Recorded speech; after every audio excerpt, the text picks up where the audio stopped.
Pourquoi offrons-nous des poinsettias aussi appelées étoiles de Noël? Pourquoi cette fleur rouge? Pourquoi elle en particulier?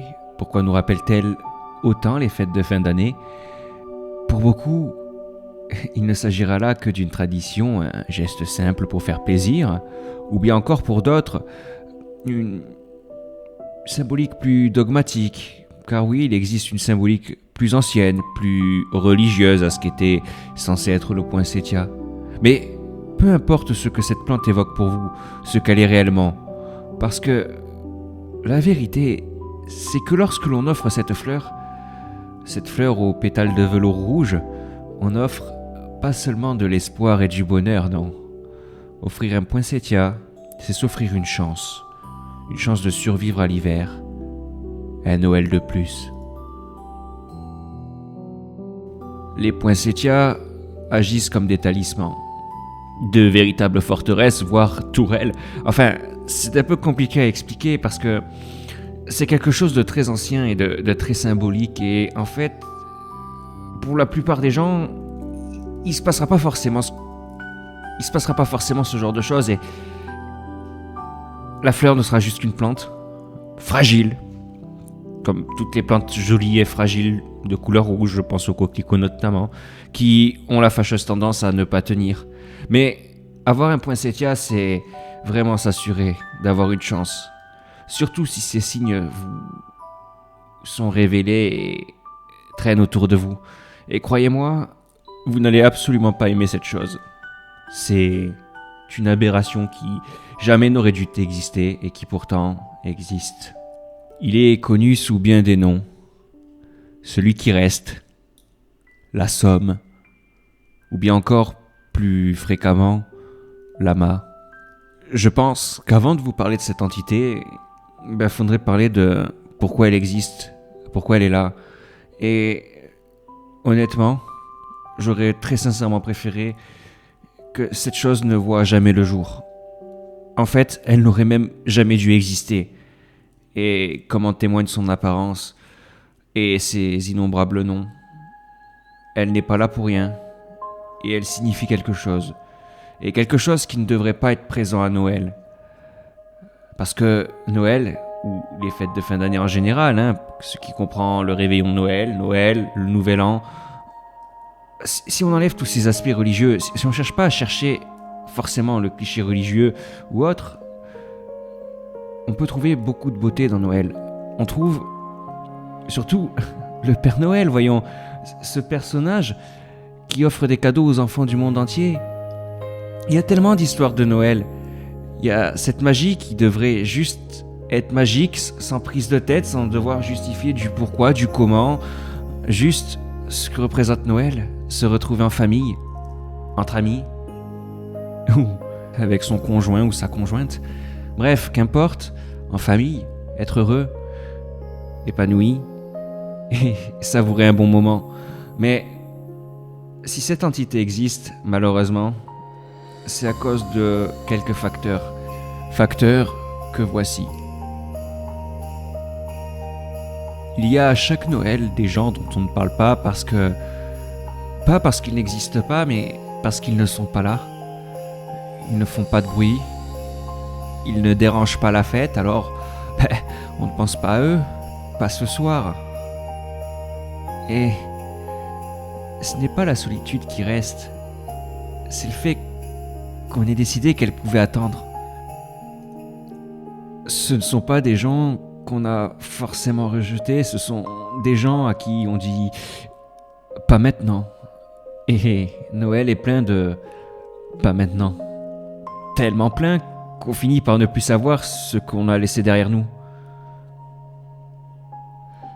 Certains, malheureusement, n'attendent plus rien.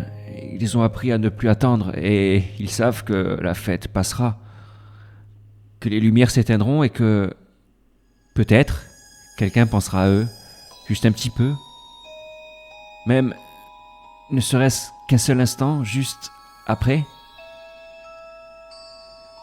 Ce genre d'émotion ne disparaît pas, elle ne crie pas, elle ne réclame rien.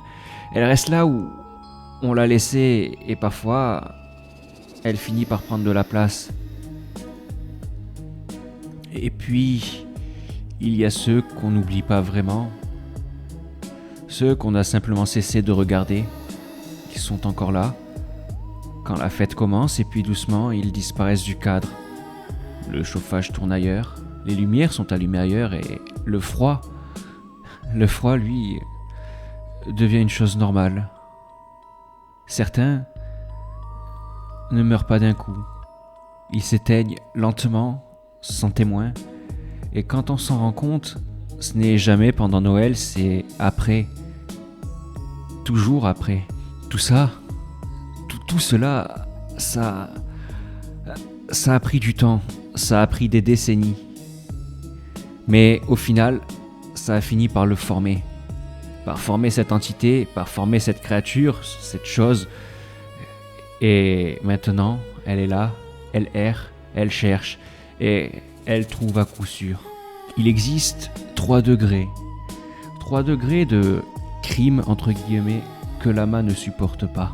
Le premier est sans doute le plus soft et peut sembler stupide, et pourtant, le premier c'est simplement le trop-plein, le plus soft si je puis dire. Le crime, trop de monde, trop de bruit, et trop de chaleur affichée. Noël devient une mise en scène, une mascarade. Personne n'est seul, mais personne n'est vraiment présent.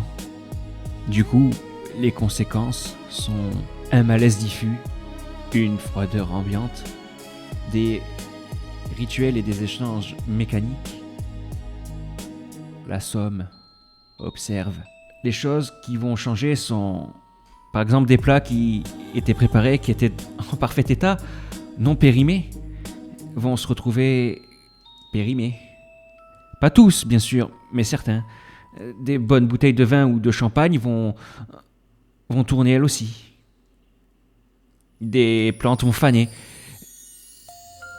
Bref, plein de détails qui vont venir gâcher la fête. Jamais directement quand on regarde, mais juste le temps de détourner le regard un instant avant de se rendre compte que quelque chose ne va pas, quelque chose cloche. C'est comme si Noël était gâché, mais que c'était toujours réversible. Le second degré. Le second degré, c'est la place vide. Le crime, une absence connue, une chaise laissée au cas où, un nom qu'on évite, une solitude acceptée mais pas assumée. On sait, mais on ne dit rien. Les conséquences sont une fracture émotionnelle, une présence qui dérange, quelqu'un repart changé. Celui qui reste s'approche et une trace reste. Les symptômes peuvent donc changer. Outre le fait que certains aliments ou certaines choses peuvent périmer, des guirlandes peuvent se mettre à grésiller alors qu'elles étaient neuves, voire même avoir une ampoule ou deux qui éclate, pourquoi pas. Mais ce qu'il peut y avoir en plus, c'est vraiment ce sentiment de malaise, un sentiment d'être observé, que quelque chose ne va pas. Le troisième degré, le plus grave, l'abandon conscient. Le crime, c'est choisir de laisser quelqu'un seul pour préserver l'ambiance, en le sachant et en l'acceptant, avec des « ouais, on verra après ». Les conséquences, ce sont les plus grosses conséquences. Là, l'AMA ne va pas rigoler du tout. Déjà, à minuit pile, il y aura un verrouillage, la désignation d'une proie. Et pour finir, la possible disparition de la dite proie entre minuit et 2-3 heures du matin. Noël, dans ces cas-là, est irrémédiablement détruit. La règle qui lie les trois, c'est que plus le choix est conscient, plus la punition est froide. Pas de cris forcément, pas de colère explosive, à part celle de l'apex, qui lui est toujours en colère froide. Pour la définition, un apex est un prédateur ultime, pour résumer grossièrement. Voilà ce que signifie un apex. Et cette entité, c'est exactement ça. Elle est froide, calculatrice, précise et ne se trompe jamais. Née d'émotions négatives, maintenue en vie par la haine, alimentée par des choix d'abandon. On ne le voit pas, on ne le nomme pas. Enfin, à part les quelques surnoms. Ama, la Somme, celui qui reste. C'est vraiment ces 3 surnoms-là qui sont les plus répandus, mais comment savoir si cette entité est présente lors d'une fête de Noël ? Déjà, il faut savoir qu'elle est active de 18h le 24 décembre à 3h du matin le 25 décembre au max, ou 2h du matin environ, voilà, 2-3 heures, pas plus. Sa présence est facilement repérable. Il faut surtout regarder avec des décorations ou des choses neuves qui se mettent à ne plus fonctionner.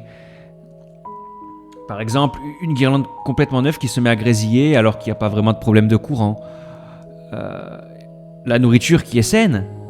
La date de péremption n'est pas passée. Elle est parfaitement cuisinée, parfaitement conservée. Je veux dire, la chaîne de froid n'a pas été brisée. Et pourtant, c'est comme si elle commençait à tourner. Avant de vraiment tourner quand l'aliment doit tourner. C'est une créature insidieuse, vous ne la verrez jamais directement. Enfin, quand vous la verrez, il sera trop tard. Non, vous ressentirez sa présence. Et outre les sensations par rapport au degré des crimes, il y a d'autres symptômes qui sont plus marquants. Le froid. Vous n'êtes pas forcément frileux ou frileuse, tant mieux pour vous. Mais même si comme moi vous n'êtes pas des frileux ou des frileuses, étrangement, il va faire froid, alors que les radiateurs ou les poêles, la cheminée ou que sais-je, tout est allumé. Et pourtant, vous avez froid, même devant le feu. La sensation de malaise. On n'explique pas pourquoi, mais quelque chose nous rend mal à l'aise. Une pièce que l'on n'ose pas approcher. La créature, vous ne la verrez jamais. Enfin, si, mais ce sera toujours du coin de l'œil. Quelque chose attire votre attention brusquement, et sur un angle mort, vous semblez l'apercevoir. Puis, au moment où vous allez paniquer et sursauter, quand vous regardez attentivement, ah, j'ai peut-être un peu trop eu, non ? Ou c'est mon imagination, je suis fatigué. J'ai trop travaillé avant ces vacances ou avant ce réveillon, et bref, ce genre d'excuses. Il y a aussi les tintements. Vous allez entendre des petites clochettes. Mais le son ne sera pas forcément mélodieux. Il sera un peu étrange, presque étouffé, dérangeant. Tout le monde ne les entendra pas. Mais les personnes qui vont les entendre seront souvent celles qui mentent. Celles qui osent vous mentir droit dans les yeux en souriant.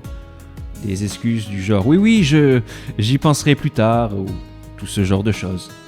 La victime désignée de la bête. Alors ça, je pense que c'est le plus surprenant. Admettons que vous ne ressentiez pas forcément le froid. Vous êtes bien, il fait chaud, il fait bon, mais sans qu'il y ait de raison logique, vous allez faire de la condensation. Alors ça peut être le vin chaud, attention, ou le café, ou le thé, ou bref, n'importe quelle boisson chaude qui fait que, oui, vous soufflez de la fumée. Mais si vous soufflez de la fumée sans raison, c'est que cette créature vous a choisi. Et ce n'est pas pour rien. Maintenant, comment choisit l'ama ? C'est pas compliqué. Les règles fondamentales. Celui qui reste, la somme, ne choisit pas le plus faible. Il choisit celui ou celle dont l'absence fera le moins de bruit. C'est ça, sa logique de prédateur. Ce qu'il évalue, sans se tromper, c'est le poids social. Qui parle le moins, qui n'impose rien, qui comprend toujours, qui ne veut pas déranger. La personne déjà en retrait, même entourée. La facilité de justification, c'est que il choisit quelqu'un dont on pourra dire « Ah, il était fatigué, il est parti tôt » ou « Oh, il n'aimait pas trop Noël » ou encore « Je pense qu'il avait besoin d'être seul, mais c'est gentil qu'il soit passé. » Ou qu'elle soit passée. Une absence explicable, une proie idéale. Mais malgré ça, il peut s'avérer que ces proies soient totalement différentes. Sa proie favorite, la personne qui a abandonné consciemment quelqu'un à Noël. En se disant, on verra après, ça passe. C'est pas important. Là, Lama va s'en donner à cœur joie. Parce que, contrairement aux autres disparitions, les autres sont douloureuses. On comprend pas ce qui s'est passé, ça allait bien. Enfin, la personne semblait aller à peu près bien. Bon, elle était peut-être un peu fatiguée, voilà, mais on sait qu'elle était prudente, cette personne, non? Et finalement, elle disparaît. Mais ça fait mal, parce qu'on tenait à elle. Là, sa proie favorite, son gibier fétiche, la personne qui ose abandonner quelqu'un consciemment, pendant que confortablement savoure les fêtes, va disparaître, mais subira le même sort, celui de « Ouais, c'est pas grave, il a disparu, mais... » ou « Elle a disparu, mais c'est pas grave, on verra plus tard. » En gros, l'arroseur arrosé. Ce qui a nourri et créé cette entité, c'est forcément ce sentiment d'abandon, cette solitude profonde, cette tristesse, ce dégoût face aux fêtes de fin d'année, de se dire que ça ne sert à rien, c'est un jour comme un autre, après tout. Qui s'inquiéterait de moi? Qui penserait à moi? Hein? Eh ben, oui. Mais mis sur des milliers de personnes, ça a créé cette chose. Et elle pense à vous. Elle va chasser pour vous. Elle va vous venger. Et plus votre sentiment de souffrance est puissant, plus vous la renforcez. C'est un peu comme une égrégore, mais en plus bestial. Pourquoi on l'appelle lama? Parce que c'est un amas de chair, une créature difforme, difficile à expliquer. Celui qui reste, parce que c'est la seule trace qui reste d'un Noël passé, d'un Noël tragique. La somme. Ah, mais ça c'est votre hommage à vous. Vous, victime qui souffrez.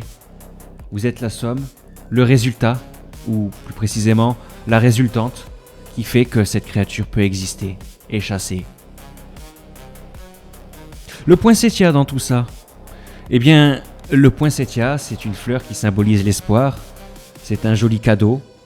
C'est une très jolie plante, bien que fragile malheureusement, aux pétales de velours rouge, qui ne tient pas très longtemps, mais qui symbolise Noël, qui symbolise le partage, le pardon. On peut offrir un poinsettia pour diverses raisons. Contrairement à d'autres plantes, il n'y a pas une seule symbolique à offrir un poinsettia, et c'est ce qui rend ça très fort. Étrangement, la créature ne supporte pas. Pour elle, c'est comme faire face à des lames de rasoir, une forteresse, une tourelle, un répulsif, n'importe. Cette plante, c'est votre talisman. Et cette plante sera mise à rude épreuve, surtout si l'entité est présente. En effet, on sait que l'entité a tendance à faire flétrir les plantes alentour, à faire pourrir les aliments, grésiller les ampoules, bugger les appareils de Noël, enfin, tout ce qui est en lien avec Noël va être affecté. Mais le poinsettia, c'est différent. La créature ne le flétrit pas volontairement. La créature n'a aucun contrôle sur cette plante. La créature craint cette plante. C'est un peu comme la balle d'argent, ou même l'argent en général contre les vampires et les loups-garous, ou bien encore un crucifix et de l'eau bénite contre les démons, les vampires. Voilà, c'est ça. C'est ça que fait cette plante. Et vous allez voir que avec elle, on peut voir beaucoup de choses. La victime, si on ne fait pas attention à la condensation, la victime choisie verra le pétale le plus proche d'elle se courber, s'enrouler, faire un genre de petite trompette, puis de tomber. Sinon, la plante va flétrir par endroits, perdre des feuilles. Et tant que la plante a encore un pétale, vous avez une chance de survivre. Parce que une fois choisie, c'est entre minuit, 2h et 3h du matin que vous disparaîtrez. Minuit, votre sort est scellé. 1 heure, 2 heures, 3 heures du matin, votre disparition. Alors, tant que le poinsettia tient, votre rempart, votre forteresse, votre tourelle, votre talisman. Alors, juste un hiver de plus, un Noël de plus.